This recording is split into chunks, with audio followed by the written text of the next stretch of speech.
Welosiped sürmegi ilk öğrenen watyňyz ýadyňyza düşýärmi? Renkini, näçe tigirligini bilýäňizmi? Belki entegem şol velosipediňiz bardyr. Eýsem, güýmence, sport we gatna uýaly türlü maksatlar üçin ulanylýan velosipedi kimiň haçan oýlap tapandygyny bilýäňizmi? Gelin häzir hyýaly velosipedimize mineliň we onuň taryhyna gysgaça gezelençe edeliň. Tarihte ilkinji velosipediň haçan oýlap tapylandygy barada türlü pikirler bar. Has dogrusu bu ulag türlü ölüşikleri baştan geçirendigi sebäpli olaryň haýsysyny velosiped hasap etmeligi barada başgaça pikirler bar. Şeýle de bolsa, ilkinji velosipedi meňzeş ulagy 1790-njy ýyllarda Fransuz Comte de Sivrak işläp taýýarlapdyr. Ol öz ulagyna sesler diýip ad beripdir. Bu söz tezlik diýmegi aňladýar. Gaty tahtadan ýasalan, pedaly bolmadyk ulag aýagyny ýere basmak arkaly hereket edipdir.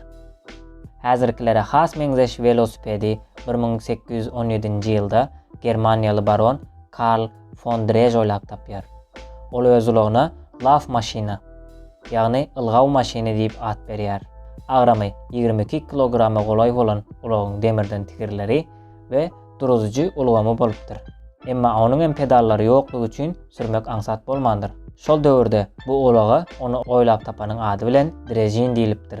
Soňlugy bilen demir ýoluň üstünde ýörýän pedaly ulaglara hem drejin diýilip başlanýar. 1839-njy ýylda Şotlandiýaly demirçi Kirkpatrick Macmillan drejin ulagyna pedal oturdýar.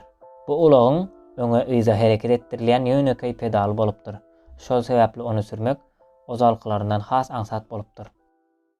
1850-nji ýylda bolsa, ulagyň üstüne deň aramlygy saklamak üçin 3 we 4 tigirli dürli ulaglar peýda bolupdyr. 1866-njy ýylda Fransuz mehanigi Pierre Lallemand Amerikanyň Birleşen Ştatlarynda pedally velosipediň patentini alýar. Pedaly öňkü tigirine berk edilen ulaga Welosiped diýip ad berýär. 1868-nji ýylda kauçukdan ýasalan tigiriň peýda bolmagy velosipediň has rahat bolmagyna getirýär. 1870-nji ýylda Angliýaly James Starley öňkü tigiri ýysgysyndan epesli uly bolan velosipedi işläp düzýär. 1880-nji ýylda himiýa sanagatynyň ösmegi netijesinde ýel berilýän tigirli velosipedler peýda bolýar. 1885-nji ýylda Angliýaly John Kemp Starley oturgujy, zynjyry we pedaly bolan iki tigir hem deň velosipedi oýlap tapýar. Häzirkilere meňzeş ilkinji velosiped hasaplanýan bu ulag deň agramlygy saklamagyň aňsatlygy üçin has rahat bolýar.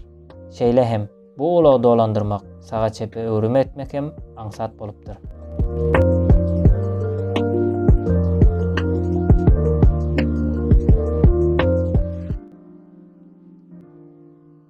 Häzirki wagtlarda bolsa dağda, çölde, şäherde sürmäge niýetlenen şeýle hem ýarış maksady bilen ulanylýan ýokary tezlikli dürli görnüşli velosipedler ulanylýar.